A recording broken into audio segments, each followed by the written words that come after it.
안녕하세요. 저는 이현자라고 합니다. 정말 어처구니 없던 제 이야기 좀 들어주세요. 70평생 제 이름 석자를 부끄럽지 않게 여기며 살아왔습니다. 남편을 먼저 흙으로 돌려보낸 뒤에도 눈물 짜고 있을 시간이 없었지요. 하나뿐인 아들, 이진규를 굶기지 않고 남들만큼 가르쳐 번듯한 사내로 키워내는 것이 제게 남은 유일한 사명이라 생각했어요. 아들이 장가가고 손주까지 안겨준 뒤에는 김포 변두리에 작은 터를 얻어 텃밭을 가꾸는 낙으로 조용히 지냈습니다. 제 인생은 그걸로 족하다. 이제는 그저 맑은 날 밭에 물 주고 흐린 날 무릎 쑤시는 것을 걱정하며 살면 되겠다 싶었지요. 그런데 평화롭기만 하던 제 노년에 예고도 없이 먹구름이 끼기 시작했습니다. 밭에 심은 상추를 돌보다 말고 눈앞이 캄캄해지며 그대로 쓰러지고 만 것입니다. 정신을 차렸을 때 저는 병원 침대 위였고 아들 녀석이 금방이라도 울음을 터뜨릴 것 같은 얼굴로 제 손을 잡고 있었어요. 의사는 고혈압이라며 앞으로는 절대 무리하면 안 된다고 신신당부를 했습니다. 어르신, 지금 혈압이 너무 위험한 수준입니다. 약만 드신다고 될 게 아니에요. 당분간은 꼭 보호자 곁에서 절대적인 안정을 취하셔야 합니다. 의사의 말이 끝나기가 무섭게 아들이 나섰습니다. 엄마, 들었죠? 의사 선생님 말씀 못 들었어요? 당장 저희 집으로 가시는 거예요. 더는 고집 부리지 마세요. 제가 모실게요. 네. 아니다. 난 괜찮다. 평생 혼자 잘 살아왔어. 너희 젊은 부부 사는 집에 늙은이가 끼어드는 거 아니야. 너희들한테 짐 되기 싫다. 제 완강한 거절에도 아들은 막무가내였습니다. 이미 병원 복도에서 며느리 하지영과 통화까지 마친 모양이더군요. 결국 저는 반강제로 아들 집에 들어가는 신세가 되고 말았습니다. 물론 마음 한구석이 무겁게 가라앉는 것은 어쩔 수 없었어요. 살갑게 굴기는커녕 명절에도 겨우 얼굴만 비추던 며느리였습니다. 항상 어딘가 바쁘고 날이 서 있는 그 아이와 한 지붕 아래에서 산다는 것이 과연 괜찮을까 벌써부터 가슴이 답답해져 왔습니다. 이삿짐 차가 아들네 아파트 앞에 도착하던 날, 제 무거운 예감은 틀리지 않았다는 것을 깨달았습니다. 며느리는 현관문 앞에 팔짱을 낀 채 서서 마치 불시에 방문한 검열관 같은 얼굴로 이삿짐을 훑어보고 있었어요. 어머, 기사님들. 그것부터 내리지 마시고 저 안쪽으로 들여주세요. 동선 복잡해지잖아요. 아, 잠시만요. 거기 벽지에 긁히겠어요. 좀 더 조심해서 옮겨주세요. 그 아이의 신경은 온통 집안의 흠집에만 쏠려 있을 뿐 평생을 함께한 제 살림살이나 시어머니에 대한 염려는 눈곱만큼도 찾아볼 수 없었습니다. 제가 애지중지 닦고 어루만지며 수십 년을 함께한 자개장이 모습을 드러내자 며느리는 대놓고 얼굴을 찌푸리며 옆에 서 있던 아들에게 속삭였어요. 자기야, 저 자개장은 도대체 어디다 둬? 우리 집 가구랑 전혀 안 어울리잖아. 촌스러워서 집안 분위기 다 망치겠다. 지영아, 엄마가 아끼시는 거니까. 어떻게든 자리를 만들어 보자. 응. 아들이 쩔쩔매며 말했지만 며느리의 표정은 풀릴 줄을 몰랐습니다. 결국 제 보물 같은 자개장은 베란다 구석, 잡동사니들이 쌓여 있는 곳에 처박히듯 놓이고 말았죠. 제게 내어진 방은 손주 방 옆에 딸린 작은 창고였습니다. 볕도 잘 들지 않고 퀴퀴한 냄새가 나는 좁은 공간이었어요. 엄마, 정말 죄송해요. 지금 집이 좁아서 이 방밖에 드릴 곳이 없네요. 손주 방을 내드릴 수도 없고. 조만간 어떻게든 방법을 찾아볼게요. 아들이 울상이 되어 말하자 뒤에 서 있던 며느리가 끼어들었습니다. 어머님이 이해하셔야죠. 한창 클 나이인 애 방을 뺏을 순 없잖아요. 창고로 쓰던 곳이라 좀 그렇긴 해도 정리하고 나니 아늑하고 좋지 않으세요? 아늑하고 좋다는 말에 기가 막혔지만 저는 애써 웃어 보였습니다. 아니다. 이만하면 과분하지. 너희가 이렇게 신경 써준 것만으로도 고맙다. 하지만 그날 밤 낯선 방의 딱딱한 침대에 홀로 누워 차갑고 축축한 벽을 바라보는데 서러움이 파도처럼 밀려와 잠을 이룰 수가 없었습니다. 이곳은 제 새로운 보금자리가 아니었어요. 기약 없는 눈칫밥을 먹어야 하는 차가운 감옥의 시작이었습니다. 새로운 집에 온 식구로서 어떻게든 정을 붙여보려고 애를 썼어요. 매일 동이 트기도 전에 일어나 아침 식사를 준비하는 것으로 제 소임을 시작했습니다. 보글보글 끓인 된장찌개, 밤새 불려 볶아낸 나물 반찬, 갓 구워낸 따끈한 생선구이. 아들 내외가 든든하게 아침을 먹고 출근하는 모습을 보는 것이 제 유일한 낙이라 생각했죠. 하지만 그런 제 기대는 매일 아침 산산조각이 났습니다. 어머니, 저 아침에 국 안 먹어요. 얼굴 붓는단 말이에요. 생선 냄새 아침부터 집안에 비린내가 너무 심하네요. 저는 그냥 선식 마실게요. 며느리는 제가 차린 밥상에는 눈길 한 번 주지 않은 채 찬장 구석에서 가루가 담긴 통을 꺼내 물에 타 마시는 것으로 아침을 해결했어요. 아들 녀석은 제 눈치와 아내 눈치를 번갈아 보며 어색하게 수저를 들었죠. 엄마, 지영이가 아침을 잘 못 먹는 체질이라 그래요. 제가 다 먹을게요. 와, 정말 맛있어요. 아들이 짐짓 쾌활한 목소리로 말하며 밥을 입에 넣었지만 그 모습이 오히려 더 짠하게 느껴졌습니다. 결국 제가 차린 밥상은 온전히 제 몫이 되거나 아니면 다음 끼니를 위해 다시 냉장고로 들어가는 신세가 되기 일쑤였습니다. 그러다 정말 큰 마음 먹고 일을 벌인 날이 있었습니다. 아들이 평소 노래를 부르던 소갈비찜과 어린 손주가 좋아하는 잡채를 하기로 한 겁니다. 좋은 갈비를 사기 위해 아침 일찍부터 먼 시장까지 다녀왔고 온종일 주방에 서서 땀을 뻘뻘 흘리며 음식을 장만했어요. 모처럼 다 같이 둘러앉아 웃음꽃을 피우며 저녁을 먹는 그런 단란한 가족의 모습을 꿈꿨습니다. 하지만 그날도 며느리는 밤늦도록 돌아오지 않았어요. 시계가 자정을 가리킬 무렵 현관문 비밀번호 누르는 소리가 요란하게 들리고 며느리가 비틀거리며 들어섰습니다. 지영아, 늦었네. 술 많이 마셨어? 엄마가 너 온다고 저녁 준비하셨는데.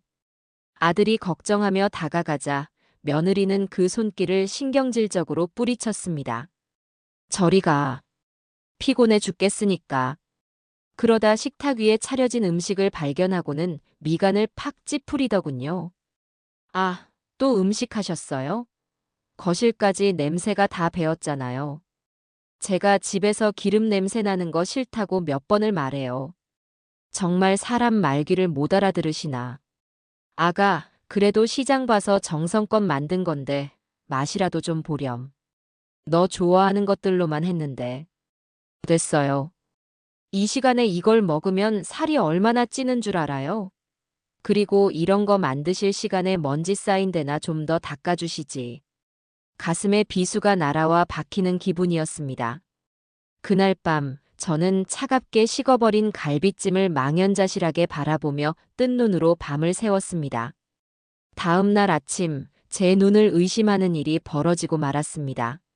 어젯밤 남았던 음식을 데워 아침이라도 차려주려고 냉장고 문을 열었는데 그 많던 갈비찜과 잡채가 온데간데 없이 사라진 겁니다. 설마 하는 마음으로 주방 베란다에 놓인 음식물 쓰레기통 뚜껑을 열었습니다. 그리고 그 안에서 처참한 모습으로 뒤엉켜 있는 제 정성을 발견하고야 말았어요. 손도 대지 않은 멀쩡한 음식들이 다른 음식 찌꺼기들과 함께 나뒹굴고 있었습니다. 온몸에 피가 역류하는 듯한 충격에 숨이 막혔습니다. 마침 립스틱을 바르며 안방에서 나온 며느리에게 떨리는 목소리로 물었어요. 아가, 냉장고에 있던 음식들 혹시 너가 버렸니? 네, 제가요. 왜요? 며느리는 거울을 보며 입술을 매만질 뿐 저를 쳐다보지도 않고 태연하게 대답했습니다. 자리만 차지하고 지저분해 보여서요. 어머님도 이제 우리 집 방식에 좀 맞추셔야죠. 아니, 그걸 어떻게 먹지도 않은 멀쩡한 음식을 한마디 말도 없이 버릴 수가 있어. 그제야 며느리가 거울에서 눈을 떼고 저를 똑바로 쳐다보더군요. 그 차가운 눈빛에 온몸이 얼어붙는 것 같았습니다. 그럼 그걸 며칠씩 묵혀서 집안에 냄새나게 둬요? 여긴 어머님 집이 아니에요. 제 집이라고요. 제 집에서는 제 규칙을 따르세요.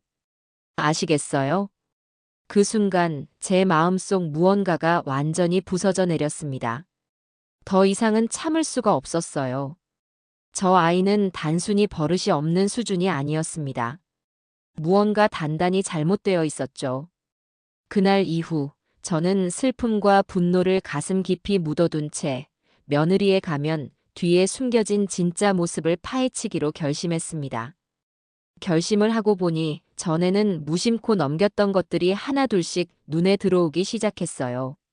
며느리는 평범한 회사원이라고 하기에는 사치와 허영이 몸에 배어 있었습니다. 매일같이 현관 앞에 배달되는 택배 상자들. 그 안에는 이름만 들어도 알만한 외국의 명품 옷과 가방, 구두들이 가득했어요. 지영아, 이게 다 뭐야? 이번 달 카드값 괜찮겠어? 아들이 걱정스레 물으면 며느리는 코웃음을 치며 대답했습니다. 아, 이건 회사 경비로 사는 거예요. 비즈니스 하려면 이 정도는 입고 걸쳐줘야 사람이 대접을 받아요. 당신은 이런 거 신경 꺼요. 능력도 안 되면서. 아들은 그 말에 아무런 대꾸도 하지 못했죠. 하지만 저는 알 수 있었습니다. 저건 비용 처리 같은 말로 설명될 수 있는 수준의 소비가 아니라는 것을요. 마치 돈이 샘솟는 셈이라도 가진 사람처럼 흥청망청 돈을 뿌리고 다녔습니다. 밤늦은 귀가도 여전했어요. 술과 짙은 향수 냄새에 더해 가끔은 맡아본 적 없는 이질적인 냄새를 풍기며 들어올 때도 있었습니다. 그리고 가장 결정적인 장면을 목격한 것은 바로 어젯밤이었습니다. 밤중에 목이 말라 물을 마시러 거실로 나갔는데 며느리가 베란다에 쪼그리고 앉아 누군가와 통화를 하고 있었습니다. 혹여나 깰까봐 숨을 죽이고 들어보니 그 목소리가 심상치 않았어요. 응, 오빠. 나야. 아니, 아직 시어머니 안 주무셔.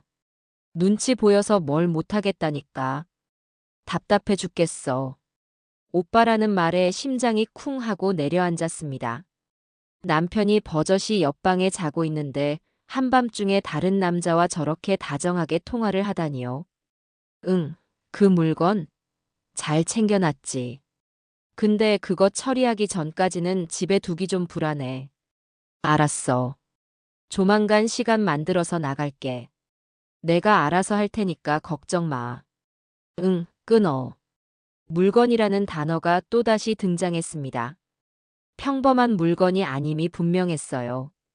통화를 마친 며느리는 한숨을 푹 쉬고는 거실을 한번 쓱 훑어보고 방으로 들어갔습니다. 저는 어둠 속에 숨어 며느리의 모든 행동을 지켜보고 있었어요. 제 머릿속은 복잡하게 얽힌 실타래처럼 혼란스러웠습니다. 늦은 귀가, 과도한 사치, 의문의 남자, 그리고 정체 모를 물건까지. 이 모든 조각들이 가리키는 진실은 무엇일까요? 분명한 것은 이 집안이 지금 아주 위험한 살얼음판 위를 걷고 있다는 것이었습니다. 며느리의 비밀스러운 통화를 엿들은 이후 제 마음은 하루도 편할 날이 없었습니다.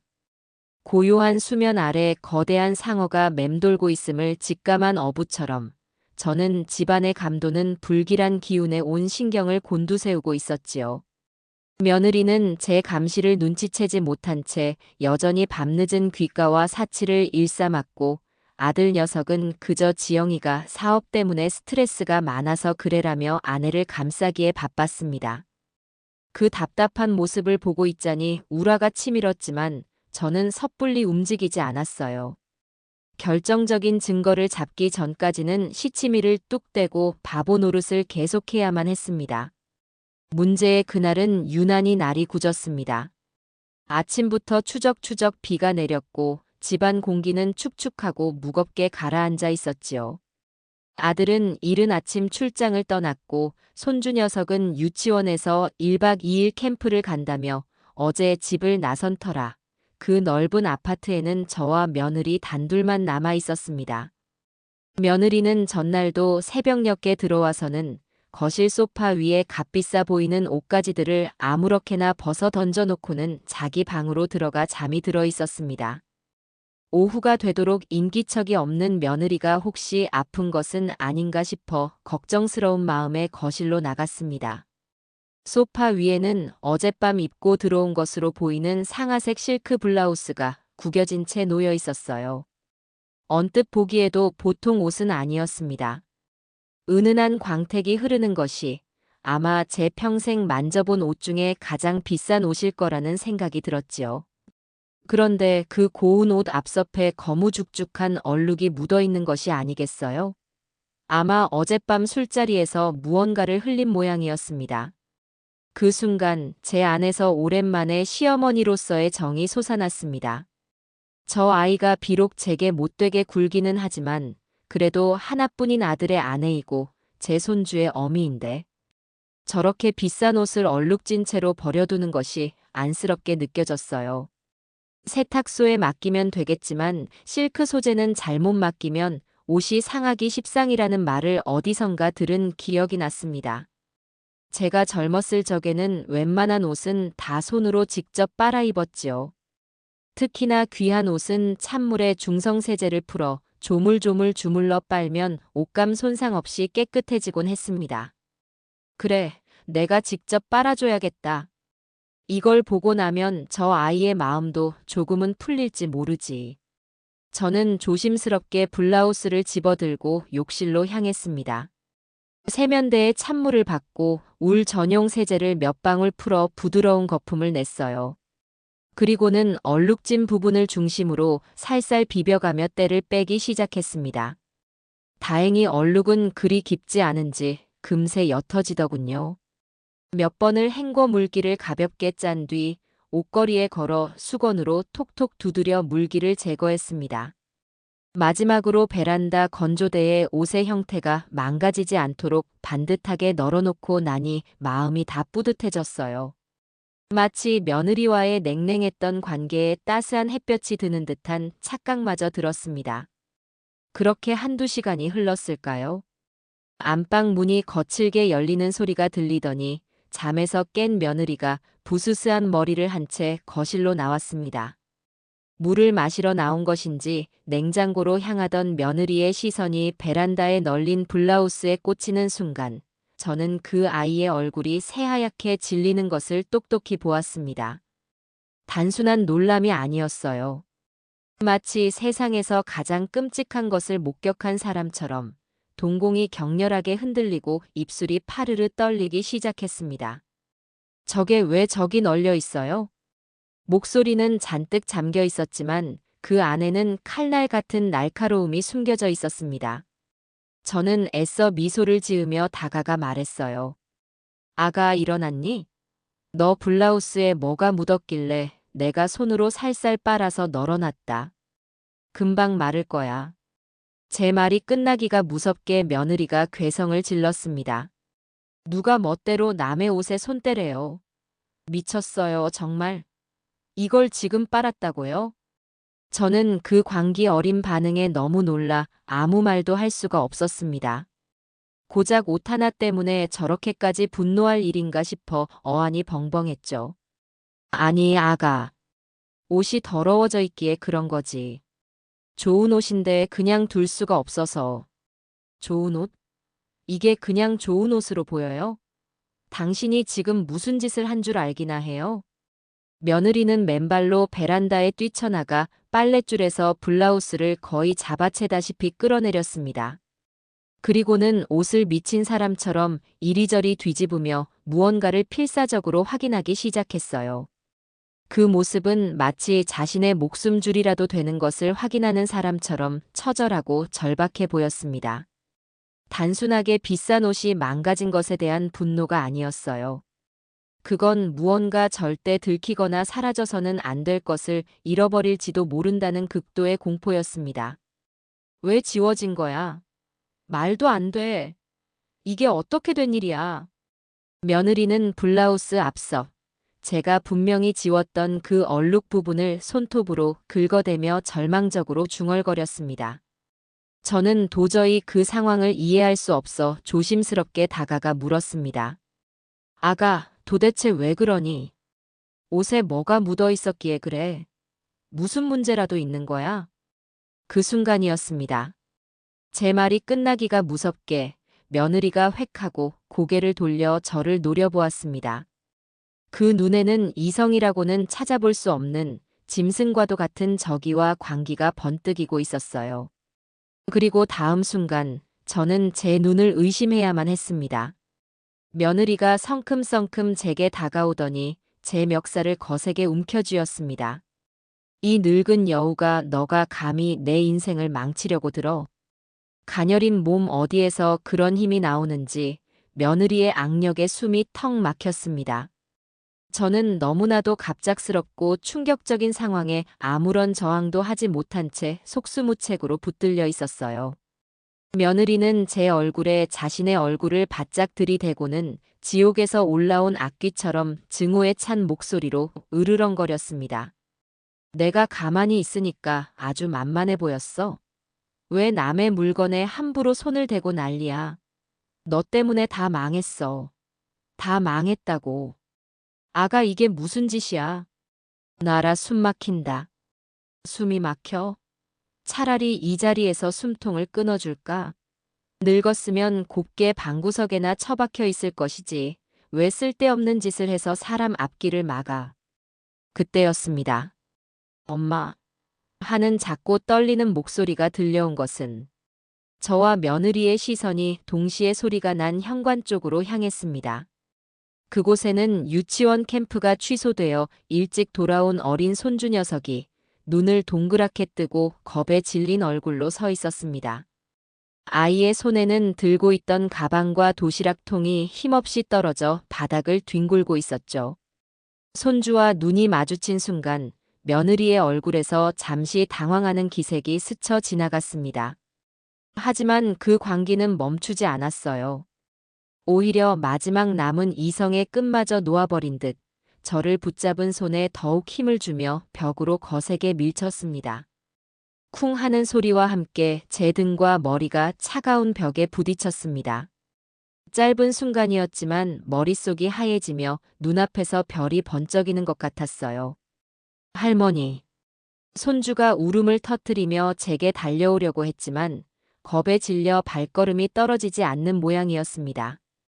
그저 제자리에서 발을 동동 구르며 서럽게 울기만 할 뿐이었죠.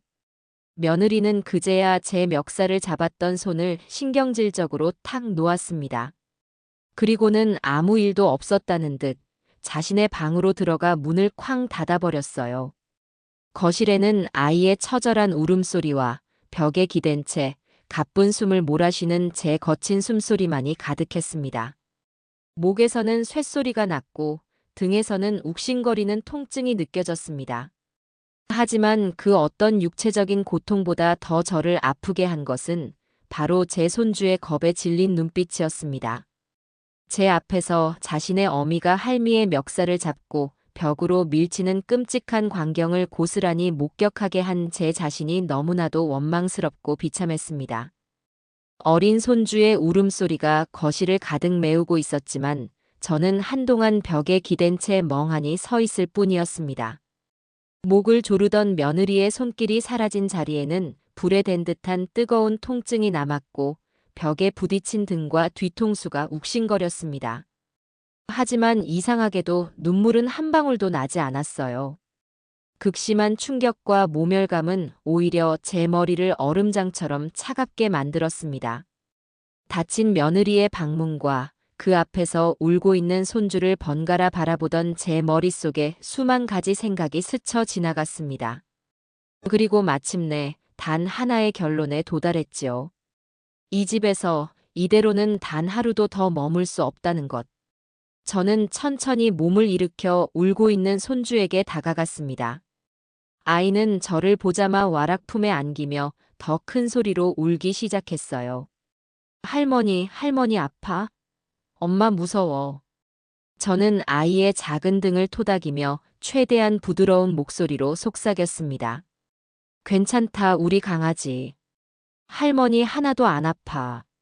그냥 엄마랑 장난친 거야. 놀라게 해서 미안해. 거짓말이었습니다.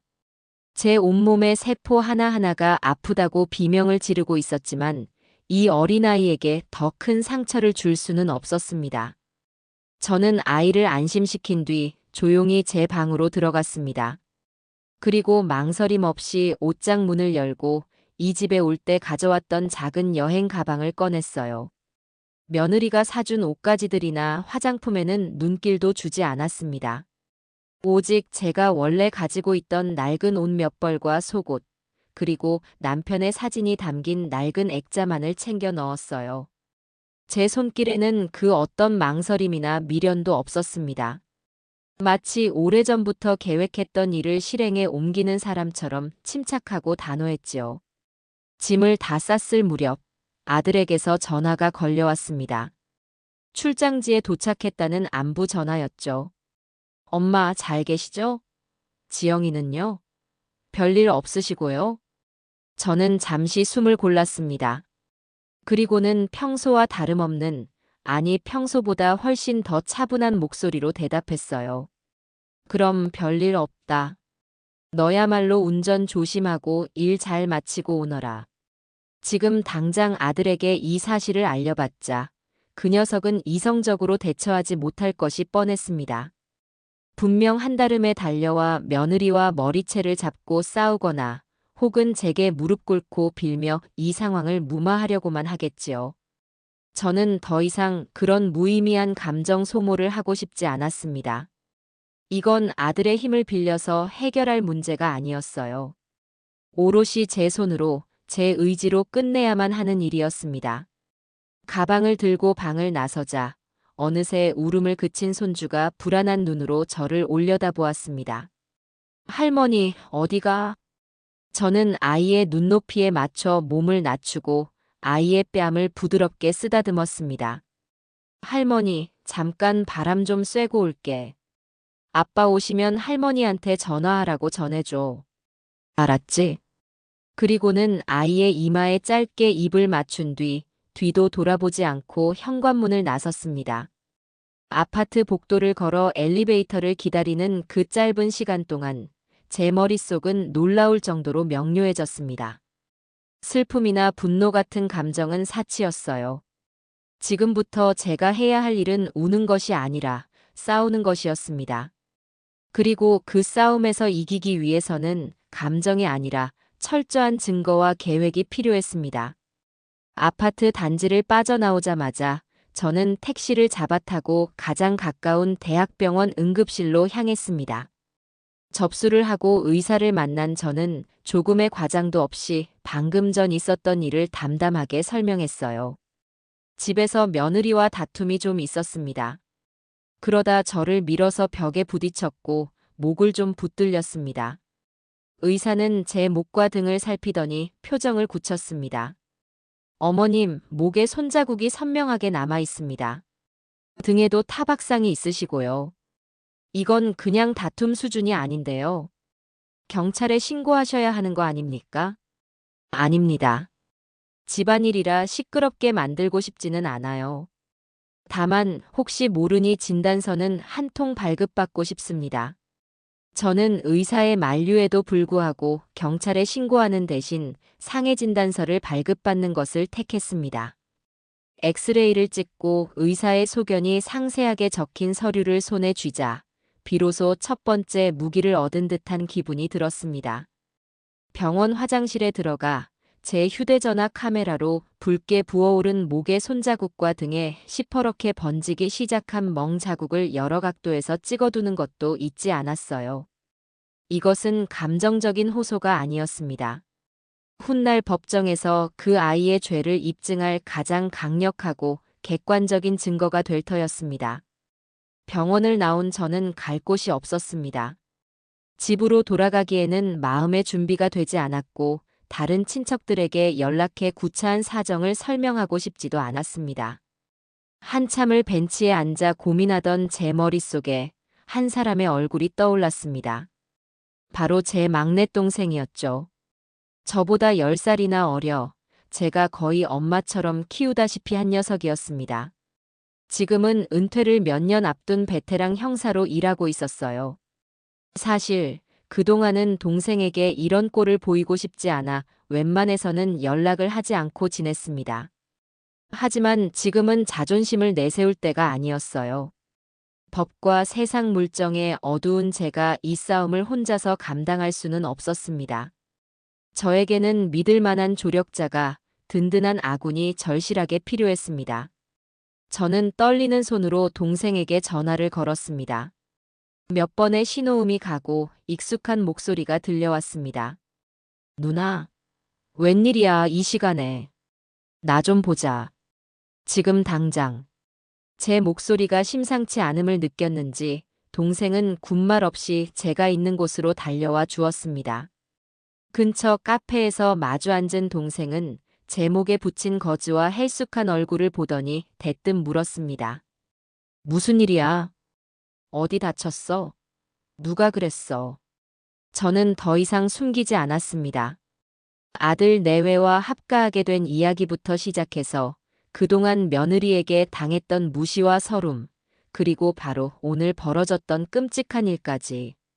상해 진단서와 제 휴대폰에 찍어둔 사진을 보여주며 모든 것을 낱낱이 털어놓았어요. 제 이야기가 길어질수록 동생의 얼굴은 점점 더 굳어져 갔습니다. 모든 이야기를 마쳤을 때 동생은 주먹으로 테이블을 쿵 내리쳤습니다.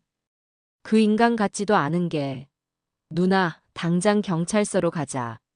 가서 그 여자 싹 다 집어넣어 버리게. 이건 명백한 존속 상해죄야. 합의고 뭐고 없어. 아니다. 그렇게 간단한 문제가 아니야. 저는 흥분한 동생을 진정시켰습니다. 내가 원하는 건 단순히 그 아이를 벌주는 게 아니야. 나는 왜 그 아이가 그렇게까지 이성을 잃었는지 그 이유를 알고 싶다. 그 블라우스에 대체 무슨 비밀이 숨겨져 있었기에 시어머니 멱살까지 잡아가며 발악을 했는지. 그 근원을 뿌리 뽑지 않으면 설령 그 아이가 벌을 받는다 해도 내 아들과 손주는 평생 그 그림자에서 벗어나지 못할 거야. 제 단호한 말에 동생은 잠시 저를 쳐다보더니 이내 깊은 한숨을 내쉬었습니다. 형사로서의 이성이 돌아온 것이지요. 누나 말이 맞아. 단순 사건으로 접근하면 그 여자는 초범이고 집안 다툼이었다는 이유로 가벼운 처벌만 받고 풀려날 가능성이 높아. 근본적인 원인을 파고들어야 해. 동생은 잠시 생각에 잠기더니 제게 몇 가지를 제안했습니다. 우선 당분간은 절대 아들 내외 앞에 나타나지 말고 제 행방을 숨기라고 했습니다. 그리고 아들에게 연락해 감정을 빼고 최대한 이성적으로 며느리의 평소 행실과 금전 문제에 대해 떠보라고 조언했지요. 일단 조카 녀석이 어디까지 알고 있는지, 그리고 우리 편이 되어줄 수 있는지 확인하는 게 우선이야. 그리고 그 며느리라는 여자, 뒤가 구린 게 확실해 보여. 내가 믿을 만한 사람을 붙여서 뒷조사를 한번 시작해 볼게. 꼬리가 길면 반드시 잡히게 되어 있어. 동생의 말을 듣고 나니 혼란스럽던 머릿속이 비로소 정리되는 기분이었습니다. 저는 더 이상 상처받고 쫓겨난 비참한 늙은이가 아니었습니다. 치밀한 계획 하에 반격을 준비하는 사령관이 된 것이었죠. 동생이 잡아준 작은 오피스텔에 임시 거처를 마련한 저는 그날 밤 뜬 눈으로 밤을 새우며 앞으로의 계획을 세웠습니다. 그 아이가 제게 줬던 모멸감과 고통, 그리고 제 손주가 받았을 상처를 몇 배로, 아니 몇십 배로 되돌려줄 것이라고. 제 인생의 가장 혹독한 겨울이 시작되었지만 저는 두렵지 않았습니다. 이 겨울의 끝에 반드시 따뜻한 봄을 가져오리라 굳게 다짐했기 때문입니다. 동생이 마련해준 오피스텔에서 며칠을 보내는 동안 저는 밖으로 한 발짝도 나가지 않았습니다. 마치 동굴 속에서 상처를 핥으며 복수를 다짐하는 짐승처럼 오직 앞으로의 싸움에만 모든 정신을 집중했지요. 동생의 조언대로 저는 아들에게 먼저 연락하지 않았습니다. 애가 달아 먼저 연락이 오게 만들어야 제가 대화의 주도권을 잡을 수 있을 거라 생각했기 때문입니다. 예상대로 제가 집을 나간 지 이틀째 되던 날 밤, 아들에게서 부재중 전화가 수십 통 와 있었습니다. 출장에서 돌아와 모든 상황을 파악한 모양이었죠. 저는 일부러 전화를 받지 않고 다음 날 오전에야 아들에게 근처 카페에서 보자는 짧은 문자 메시지를 남겼습니다. 약속 장소에 먼저 도착해 기다리고 있자니 잠시 후 초췌한 얼굴의 아들이 카페 안으로 들어섰습니다. 저를 발견한 아들은 다짜고짜 제 앞에 무릎을 꿇으려고 했습니다. 엄마, 제가 다 잘못했어요. 지영이가 정말 미쳤었나 봐요. 제발 집으로 돌아오세요. 네. 저는 그런 아들을 차갑게 제지했습니다. 일어나 앉아라. 구차하게 굴지 말고. 난 너한테 사과받으려고 온 거 아니다. 제 단호한 태도에 아들은 어쩔 수 없이 맞은편 자리에 앉았습니다. 저는 곧장 본론으로 들어갔어요. 너 하지영 그 아이에 대해서 어디까지 알고 있니? 네. 그게 무슨 말씀이세요? 너희 살림 괜찮은 거 맞아? 그 아이 씀씀이를 보니 너 혼자 버는 돈으로는 어림도 없어 보이던데. 혹시 너 몰래 다른 짓이라도 하는 거 아니냐는 말이다. 아들은 제 질문에 당황하며 아내를 변호하기 시작했습니다. 아니에요, 엄마. 지영이가 회사에서 능력을 인정받아서 인센티브를 많이 받아요. 그리고 가끔 부모님께 도움을 받기도 하고요.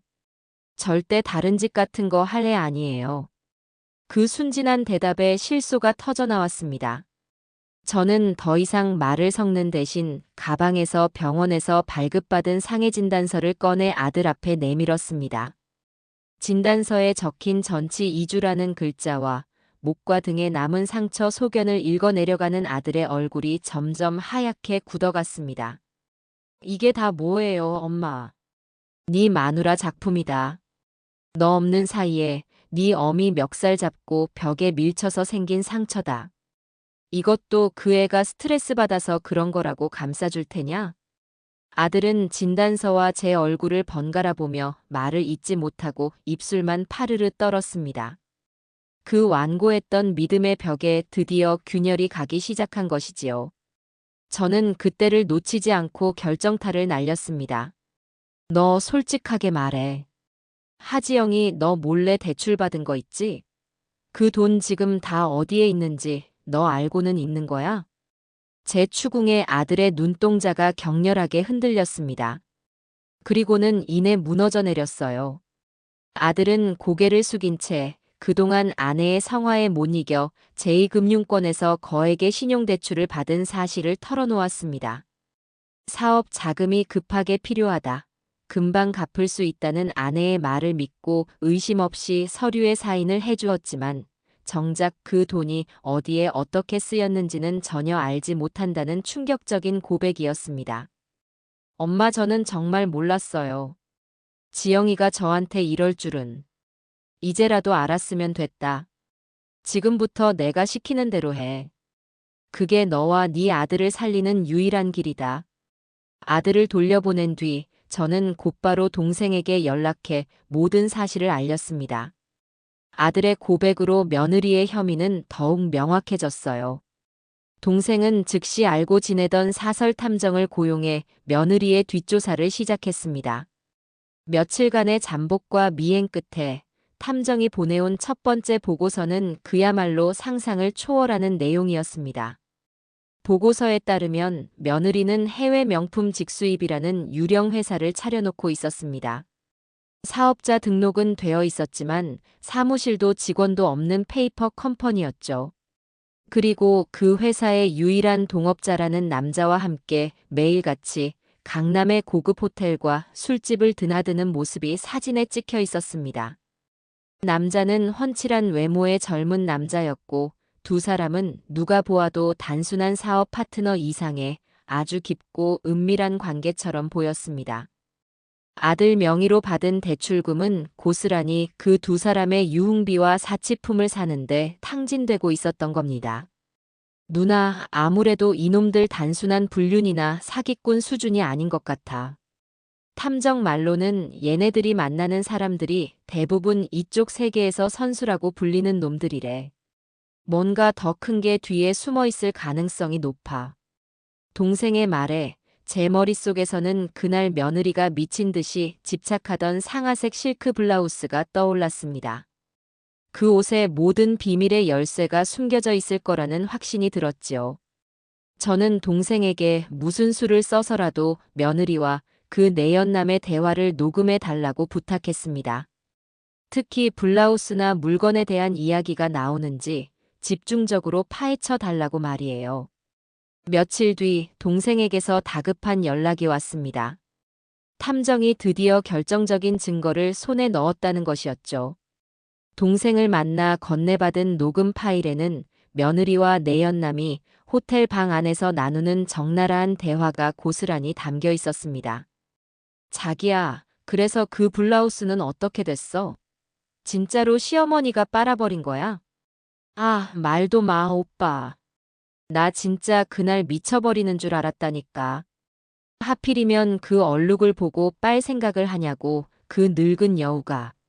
내가 얼마나 놀랐는지 알아? 그래서 흔적은 완전히 사라진 거야? 그거 지워지면 우리 다 끝장인 거 알지? 다행히 자세히 보니까 아주 희미하게는 남아있더라. 전문가한테 맡기면 성분 검출이 가능할지도 모른대. 그래서 일단은 안전한 곳에 숨겨뒀어. 그 영감탱이만 처리하면 이 옷은 우리가 평생 먹고 살 돈다발이 될 텐데. 일이 자꾸 꼬이네. 조심해. 시어머니가 뭔가 눈치챈 것 같지는 않고 그냥 늙어서 눈치만 빠른 거지 뭘 알겠어. 며칠 소리 지르고 윽박질렀더니 깨갱하고 집 나가던데. 아마 지금쯤 어디 시골 구석에 처박혀서 울고 있겠지. 이제 방해꾼도 사라졌으니 우리 슬슬 마지막 작업 준비해야지, 오빠. 녹음 파일을 다 듣고 난 저는 온몸에 소름이 돋았습니다. 그들이 말하는 얼룩과 물건은 단순한 것이 아니었어요. 그들이 어떤 영감탱이라고 부르는 사람에게서 받아온 불법적인 물건, 아마도 마약이나 혹은 그에 준하는 위험한 밀수품의 흔적이었습니다. 며느리는 그 증거가 묻은 옷을 이용해 그 남자를 협박하여 거액의 돈을 뜯어내려 했던 것이고, 제가 선의로 했던 빨래가 그들의 계획 전체를 망쳐버릴 뻔했던 겁니다.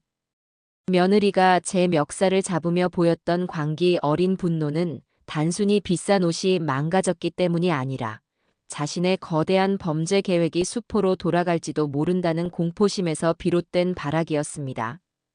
모든 퍼즐 조각이 맞춰지는 순간이었습니다. 그동안 저를 괴롭혔던 모든 의문들이 풀리고 며느리 하지영이라는 인간의 추악하고 끔찍한 실체가 눈앞에 선명하게 드러났습니다. 그 아이는 그저 버릇없고 사치스러운 며느리가 아니었어요. 제 아들을 기만하고 가정을 파괴하며 심지어는 위험천만한 범죄에까지 손을 댄 구제불능의 악마였던 것입니다. 저는 녹음 파일을 쥔 손을 부들부들 떨었습니다. 이것으로 그 아이를 사회에서 완전히 매장시킬 수 있는 가장 확실한 무기가 제 손에 들어왔습니다. 이제 남은 것은 이 사실을 아들에게 알리고 그 역시 이 싸움의 공범으로 만드는 일이었습니다. 유약하고 어리석었던 제 아들이 자신의 아내에게 얼마나 철저하게 기만당하고 이용당했는지를 깨닫게 하고 직접 심판의 칼을 쥐게 만들어야 했습니다. 사설 탐정이 건넨 녹음 파일은 제 손안에서 마치 불덩이처럼 뜨거웠습니다. 그 안에는 제 며느리, 아니, 이제는 며느리라고 부를 수도 없는 그 악독한 아이의 모든 비밀과 추악한 욕망이 고스란히 담겨 있었지요. 제 귀로 직접 그 모든 것을 확인하고 나니 그동안 어렴풋이 짐작만 하던 불안과 의심이 끔찍한 확신이 되어 심장을 옥죄어 왔습니다. 하지만 이상하게도 마음 한구석은 오히려 차분하게 가라앉는 기분이었어요. 드디어 적의 실체를 완벽하게 파악한 장수의 심정이 이러할까요? 이제 제게 남은 것은 이 결정적인 무기를 어떻게 사용하느냐 하는 문제뿐이었습니다. 그리고 그 무기의 첫 번째 목표는 적에 가장 가까운 곳에 있는 저의 아들, 바로 이진규여야만 했습니다. 그동안 아들을 이 싸움에 끌어들이고 싶지 않았던 것은 어미로서의 마지막 자비심 때문이었습니다.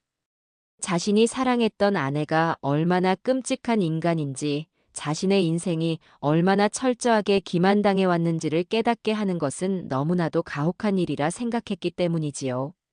하지만 이제는 상황이 달라졌습니다. 이것은 단순한 집안 싸움이나 이혼 소송의 문제가 아니었어요. 제 아들은 자신도 모르는 사이에 거대한 범죄의 공모자이자 자금줄이 되어 있었습니다. 지금 이 사슬을 끊어내지 못하면 아들 녀석은 꼼짝없이 며느리의 죄를 뒤집어쓰고 나락으로 떨어질 것이 뻔했습니다. 유약하고 어리석을지언정 제 아들을 범죄자로 만들 수는 없었습니다. 아들에게는 고통스럽고 잔인한 과정이 되겠지만 골마 터지기 직전인 환부를 제 손으로 직접 도려내야만 했습니다. 저는 아들에게 전화를 걸어 제가 머무는 오피스텔의 주소를 알려주었습니다. 아무것도 묻지 말고 퇴근 후에 곧장 혼자 오라고 단단히 일러두었지요. 저녁 무렵 초인종 소리가 울리고 문을 열자 며칠 사이에 얼굴이 반쪽이 된 아들이 걱정스러운 얼굴로 서 있었습니다. 엄마, 여기서 지내시는 거예요? 이런 누추한 곳에서. 당장 집으로 가세요. 제가 지영이 버릇 단단히 고쳐놓을게요. 엄마한테 무릎 꿇고 사과하게 만들겠습니다. 아들은 여전히 사태의 심각성을 전혀 파악하지 못하고 있었습니다. 저는 그런 아들을 말없이 안으로 들인 뒤 문을 굳게 잠갔습니다. 그리고는 작은 테이블을 사이에 두고 아들을 마주보고 앉았어요. 진규야, 너는 아직도 엄마가 단순히 지영이한테 서운해서 그날의 일 때문에 이러는 것 같으냐? 그럼 아니에요. 지영이가 잘못했죠. 1000번 만번 잘못했어요. 하지만 엄마, 그래도 지영이는 제 아내고 애 엄마잖아요. 엄마가 조금만 참고 용서해 주시면. 용서. 저는 아들의 말을 차갑게 끊었습니다. 사람이 사람에게 잘못을 했을 때나 용서를 하는 거다. 짐승에게는 용서가 아니라 몽둥이가 약이지. 너는 지금 네가 짐승만도 못한 것과 한 이불을 덮고 살았다는 걸 전혀 모르고 있구나. 엄마, 말씀이 너무 심하시잖아요. 지영이가 뭘 그렇게까지 잘못했다고. 아들의 얼굴에 반감과 짜증이 서리는 것을 보며 저는 더 이상 말을 섞을 필요가 없다는 것을 깨달았습니다. 100마디 말보다 한 번의 증거가 더 강력한 법이지요. 저는 말없이 제 휴대전화에 연결된 소형 스피커의 재생 버튼을 눌렀습니다. 스피커에서는 지지직거리는 잡음과 함께 곧이어 너무나도 익숙한 목소리가 흘러나왔습니다. 바로 며느리와 그 내연남이 호텔 방에서 나누는 은밀한 대화였지요. 처음에는 어리둥절한 표정으로 스피커를 바라보던 아들의 얼굴은 대화의 내용이 진행될수록 점점 굳어져 갔습니다. 오빠라는 다정한 호칭, 자신을 조롱하고 무시하는 대화 내용, 그리고 마침내 그 늙은 여우 때문에 계획이 틀어질 뻔했다는 며느리의 목소리가 흘러나오는 순간 아들의 얼굴은 하얗게 질리다 못해 잿빛으로 변해갔습니다. 두 주먹을 피가 나도록 꽉 쥔 채 온몸을 부들부들 떠는 모습이 위태로워 보이기까지 했어요. 녹음이 끝나고 방 안에 잠시 무거운 침묵이 흘렀습니다. 아들은 한동안 아무 말도 하지 못하고 그저 멍하니 허공만을 응시하고 있었습니다. 마치 자신의 모든 세상이 한꺼번에 무너져 내린 사람처럼 영혼이 빠져나간 텅 빈 껍데기 같았지요. 한참 만에 아들이 겨우 갈라진 목소리로 입을 열었습니다. 거짓말, 이건 다 거짓말이야. 누가 일부러 지영이를 모함하려고 조작한 걸 거예요. 그렇죠, 엄마.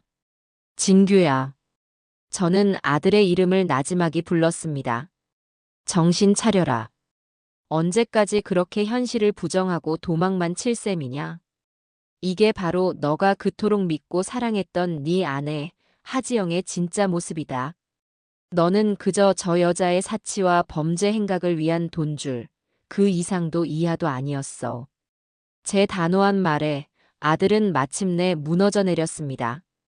짐승의 울음 같은 소리를 터뜨리며 테이블 위로 엎드려 오열하기 시작했어요. 남자의 울음소리가 그렇게 처절하고 서러울 수 있다는 것을 저는 그날 처음 알았습니다. 한 여자를 향한 순수했던 사랑과 믿음, 함께 만들어 왔다고 생각했던 가정과 미래, 그 모든 것이 송두리째 부정당한 한 남자의 절규였습니다. 저는 아들이 실컷 울도록 내버려 두었습니다. 저 눈물이 그동안의 어리석음과 미련을 씻어내는 정화의 과정이라는 것을 알았기 때문입니다. 한참을 울던 아들이 고개를 들었을 때 그 눈에는 더 이상 유약함이나 혼란은 남아있지 않았습니다. 대신 그 자리에는 깊은 절망과 배신감, 그리고 모든 것을 잃은 자의 차가운 분노가 이글거리고 있었어요. 제가 어떻게 하면 되죠, 엄마? 저 인간들을 내 손으로 찢어 죽여도 시원치 않을 것 같아요. 감정적으로 날뛰면 우리만 불리해진다. 저것들은 아주 교활하고 치밀한 것들이야. 우리도 그보다 더 냉정하고 철저하게 움직여야 해. 그러기 위해서는 아직 우리가 확보하지 못한 결정적인 증거가 하나 더 필요하다. 그게 뭔데요? 뭐든지 다 할게요. 말씀만 하세요. 아들의 눈에서 결연한 의지를 확인한 저는 그동안 제 머릿속에서 계획했던 다음 단계를 지시했습니다. 너희 집에 하지영 그 아이가 숨겨놓은 비밀 공간이 있을 거다. 아마 너는 전혀 눈치채지 못했을 아주 은밀한 곳에. 그곳에 그 아이의 모든 비밀이 담겨 있을 가능성이 높아. 오늘 밤 그 아이가 들어오기 전에 집안을 샅샅이 뒤져서 그곳을 찾아내야 한다. 비밀 공간이요? 그래. 녹음 파일에서 그 아이가 블라우스를 안전한 곳에 숨겨뒀다고 했다. 분명 너희 집 어딘가에 너 몰래 만들어 놓은 금고나 비밀 서랍 같은 것이 있을 거야. 특히 그 아이 옷방, 평소 너는 손도 못 대게 했던 그곳을 집중적으로 찾아봐라. 제 말을 들은 아들은 잠시 무언가를 떠올리는 듯 하더니 이내 결심이 선 얼굴로 자리에서 일어났습니다. 알겠어요, 엄마. 당장 가서 찾아볼게요. 찾아서 그 여자의 모든 거리란 걸 제 눈으로 똑똑히 확인하고 말겠어요. 그렇게 아들을 돌려보내고 저는 오피스텔에 홀로 남아 초조하게 아들의 연락을 기다렸습니다. 시간이 흐를수록 온갖 불길한 생각이 들었지만 저는 애써 마음을 다잡았습니다. 이것은 제 아들이 스스로의 힘으로 시련을 극복하고 한 뼘 더 성장하기 위해 반드시 거쳐야만 하는 통과 의례였습니다. 몇 시간이 지났을까요? 자정이 가까워 오는 시간에 드디어 아들에게서 전화가 걸려왔습니다. 전화를 받자마자 수화기 너머로 들려오는 아들의 목소리는 분노와 허탈함으로 심하게 떨리고 있었습니다. 엄마 찾았어요. 그 여자가 숨겨놓은 걸 전부 다 찾아냈어요. 아들의 말에 따르면 며느리의 옷방 가장 안쪽 명품 가방들이 진열된 벽 뒤에 위장된 비밀 금고가 있었다고 합니다. 평소에는 그저 평범한 벽처럼 보였지만 특정 부분을 누르자 숨겨진 공간이 나타났다고 해요. 그리고 그 금고 안에 들어있던 내용물들은 가히 충격 그 자체였습니다. 금고 안에는 현금 다발이나 귀금속 같은 것들은 없었습니다. 대신 그보다 훨씬 더 끔찍하고 악랄한 것들이 들어있었지요. 우선 여러 개의 타인명의 통장과 부동산 계약서들이 나왔습니다. 모두 며느리가 아들 몰래 빼돌린 재산을 내연남 혹은 차명으로 관리하고 있었다는 증거였죠. 또한 며느리가 그동안 저와 아들을 상대로 몰래 녹음해온 파일들도 발견되었습니다. 부부싸움을 할 때 아들이 흥분해서 뱉었던 험한 말이나 제가 며느리의 씀씀이를 타박하며 했던 잔소리들을 악의적으로 편집하여 마치 자신들이 가정 내에서 꾸준히 시달려온 피해자인 것처럼 조작해 놓은 것들이었습니다. 그리고 가장 결정적인 것은 금고 맨 아래에 들어있던 서류 봉투였습니다. 그 안에는 변호사 사무실에 직인이 찍힌 이혼 소송 준비 서류가 들어 있었습니다. 서류의 내용은 아들에게 모든 귀책 사유를 뒤집어 씌워 위자료 한 푼 주지 않고 오히려 아들 명의의 재산까지 모두 빼앗아 올 수 있도록 치밀하게 준비된 것이었습니다. 심지어 양육권 소송에 대비해 아들이 아들에게 무관심하고 무능한 아빠인 것처럼 꾸며낸 거짓 진술서까지 작성되어 있었지요. 엄마 그 여자는 처음부터 저와 결혼 생활을 이어갈 생각이 없었던 거예요. 제 돈, 제 명의 모든 걸 이용해서 자기 이속만 챙기고 단물이 다 빠지면 저와 제 아들까지 버릴 계획이었던 겁니다. 저는 그것도 모르고 아들은 말을 잇지 못하고 흐느꼈습니다. 저는 그런 아들에게 단호하게 말했습니다. 이제 울음은 그쳐라. 네가 흘려야 할 눈물은 그동안 네가 속고 살았던 어리석음에 대한 참회의 눈물이면 족하다. 이제부터 너는 더 이상 피해자가 아니야. 너는 네 아들을 지켜야 할 아비고 네 가정을 파괴한 자들을 심판해야 할 가장이다. 금고 안에 있던 모든 것들 손 떼지 말고 그대로 사진 찍어서 나에게 보내라. 그리고 내일 아침 날이 밝는 대로 변호사를 찾아간다. 이제부터는 진짜 전쟁이다. 그날 밤 아들이 보내온 사진들을 보며 저는 밤을 새웠습니다. 사진 속 서류들은 며느리의 악랄함을 넘어 인간이라는 존재에 대한 깊은 환멸을 느끼게 했습니다. 하지만 동시에 제 마음속에서는 뜨거운 투지가 불타올랐습니다. 이제 모든 증거는 갖춰졌습니다. 상대의 패는 모두 읽혔고 제 손에는 승리를 확신할 수 있는 가장 강력한 카드들이 들려 있었습니다. 길고 어두웠던 반격의 준비는 끝났습니다. 이제 남은 것은 저 잔인하고 교활한 거미가 쳐놓은 더러운 거미줄을 모두 걷어내고 그 중심에 있는 독거미의 숨통을 끊어놓는 일뿐이었습니다. 다음 날 아침, 저는 동생과 아들을 데리고 동생이 소개해준 변호사 사무실을 찾았습니다. 그곳에서 우리는 밤새 정리한 모든 증거 자료들을 변호사 앞에 펼쳐놓았어요. 상해 진단서와 제 몸에 남은 상처 사진들, 며느리와 내연남의 대화가 담긴 녹음 파일, 비밀 금고에서 발견된 차명 계좌와 부동산 계약서들, 그리고 악의적으로 편집된 녹취록과 이혼 소송 준비 서류까지. 산더미처럼 쌓인 증거들을 검토하던 변호사는 혀를 내두르며 말했습니다. 제가 수많은 이혼 및 사기 사건을 다뤄봤지만 이렇게까지 치밀하고 악질적인 경우는 처음 봅니다. 어머님과 아드님께서 그동안 마음고생이 얼마나 심하셨을지. 하지만 걱정 마십시오. 이 정도 증거라면 상대방은 절대로 빠져나갈 수 없습니다. 오히려 우리가 저쪽을 어떤 죄목으로 엮어 넣을지 행복한 고민을 해야 할 판입니다. 변호사의 자신감 넘치는 말에 그동안 억눌려왔던 가슴이 조금은 후련해지는 기분이었습니다. 우리는 변호사와 함께 앞으로의 법적 절차에 대해 구체적인 계획을 세우기 시작했습니다. 그것은 단순히 며느리 한 사람을 벌주는 것을 넘어 그 아이와 그 주변의 검은 세력까지 한꺼번에 뿌리 뽑기 위한 거대한 그물과도 같은 작전이었지요. 우리의 공격은 여러 갈래로 동시에 진행되었습니다. 우선 저는 며느리를 상대로 존속상해 미수 및 특수 협박 혐의로 형사 고소장을 제출했습니다. 단순 다툼이 아니라 흉기만 들지 않았을 뿐이지 명백한 위해를 가하려는 의도가 있었다는 점을 강조했지요. 어린 손주가 그 모든 장면을 목격했다는 사실은 며느리의 죄질이 얼마나 나쁜지를 보여주는 중요한 요소가 되었습니다. 동시에 아들은 며느리를 상대로 이혼 소송을 제기했습니다.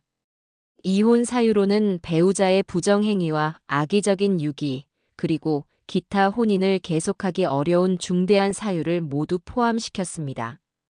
또한 며느리가 그동안 아들을 기망하여 대출을 받고 재산을 빼돌린 것에 대해 사기 및 횡령, 배임 혐의로 별도의 형사고소를 진행했습니다. 물론 그 내연남 역시 모든 소송의 공동피고 및 피의자로 포함시켜 함께 엮어 넣었지요. 마지막으로 문제의 실크 블라우스에 대해서는 동생이 아는 과학수사팀에 의뢰하여 희미하게 남아있는 얼룩에 대한 정밀 성분 분석을 요청했습니다. 만약 여기서 마약 성분이라도 검출된다면 며느리는 그야말로 재기불능의 상태로 사회에서 완전히 매장될 터였습니다. 우리가 쳐놓은 촘촘한 법의 그물은 신속하고 정확하게 며느리의 숨통을 조여가기 시작했습니다. 며칠 뒤 경찰서에서 날아온 여러 장의 고소장과 소환장을 받아든 며느리는 그제야 사태의 심각성을 깨달은 모양이었습니다. 그 아이는 곧바로 아들에게 전화를 걸어 처음에는 울고불고 매달리다가 그것이 통하지 않자 이내 본색을 드러내며 악을 쓰기 시작했다고 합니다. 너 지금 나랑 한번 해보자는 거야? 너네 엄마 그 늙은 여우 말만 듣고 지금 네 마누라를 범죄자로 몰아. 그래, 좋아. 어디 한번 끝까지 가보자고. 내가 이대로 순순히 당할 줄 알아?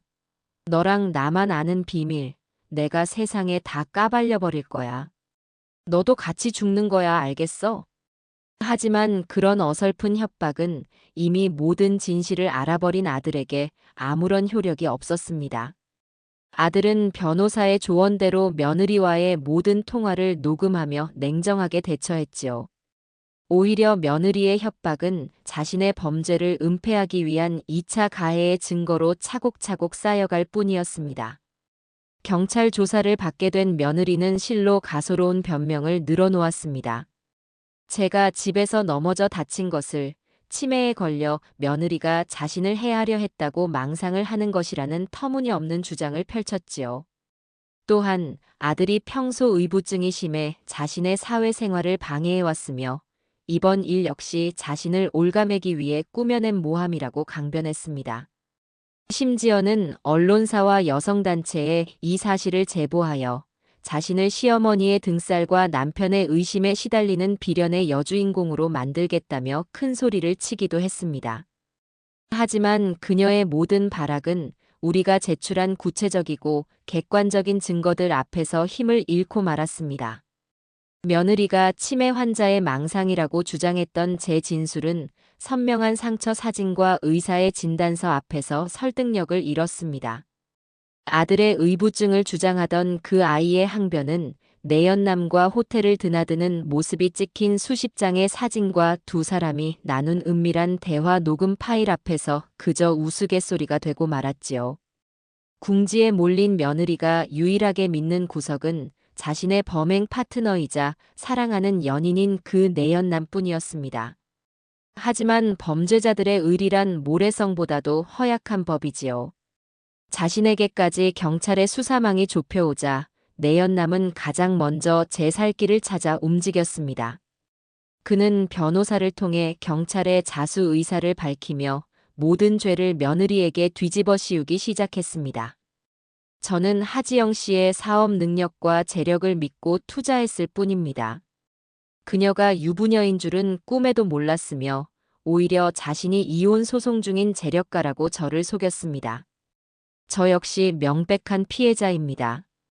그녀가 저지른 모든 불법적인 일들은 모두 그녀가 주도하여 저를 끌어들인 것입니다.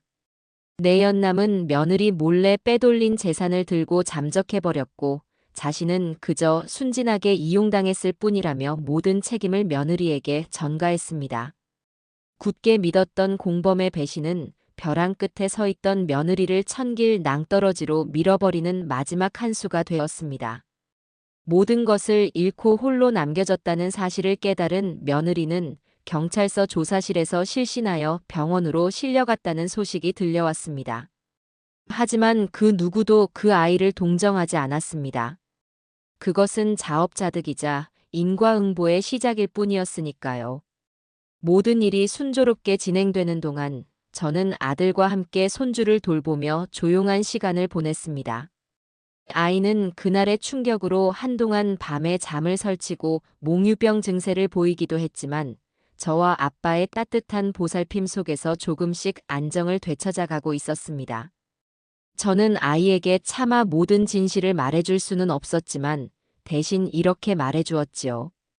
우리 강아지, 엄마가 지금 아주 많이 아파서 멀리 병원에 갔단다. 그래서 당분간은 할머니랑 아빠랑 같이 지내야 해. 엄마가 다 나아서 돌아올 때까지 우리 강아지가 씩씩하게 잘 지내주면 엄마가 더 빨리 나을 수 있을 거야. 아이는 고개를 끄덕였지만 그 작은 눈망울에 떠오른 슬픔과 혼란을 보니 가슴이 미어졌습니다. 어른들의 추악한 욕심이 이 어린 영혼에 얼마나 깊은 상처를 남긴 것인지. 저는 아이를 품에 꼭 껴안으며 다짐했습니다. 이 아이가 앞으로 살아갈 세상만큼은 저런 악한 것들이 발붙이지 못하는 정의로운 세상으로 만들어주겠다고.